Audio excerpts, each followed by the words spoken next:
Hi, arithmetic மீன் அப்படின்னு பார்க்கலாம். Arithmetic மீன் அப்படின்னும் நம்ம சொல்லலாம். இதை என்ன சொல்லலாம்னா சிம்பிளாக மீன் அப்படின்னும் சொல்லலாம். ரைட், சிம்பிளாக மீன் சொன்னாலும் அரித்மெட்டிக் மீன் தான். ஏன்னா நம்ம அடுத்து ஜியோமெட்ரிக் மீன், ஹார்மோனிக் மீன்லாம் பார்ப்போம். பட் சிம்பிளி மீன்னு சொல்கிறது அரித்மெட்டிக் மீனை தான்.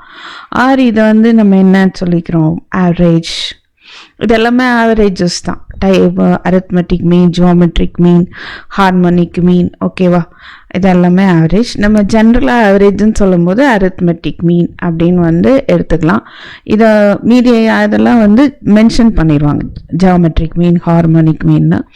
And it is denoted by x bar, ஓகேவா? இதோட notation X bar.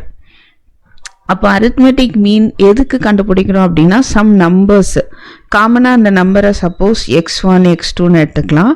Let x1 x2 etcetera xn are set of n observation, ஓகேவா? இங்கே மொத்தம் எத்தனை அப்சர்வேஷன் இருக்குது? 1 2 3 etcetera up to n data இருக்குது. Set of n observations. இப்போ இந்த n அப்சர்வேஷனுக்கு நம்ம அரித்மெட்டிக் மீன் பார்க்கணும்.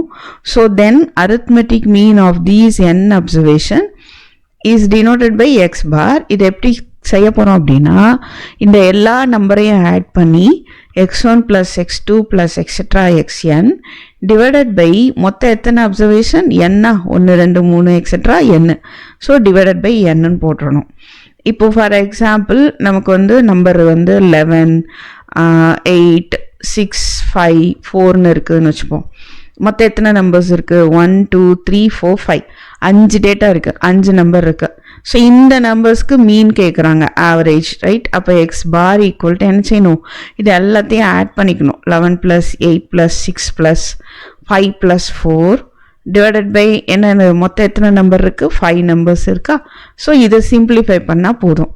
11 + 8 19, 19 + 6 25, 30 34. 34 by 5 எவ்வளவு? 6 5s are 30, 8 5s are 40.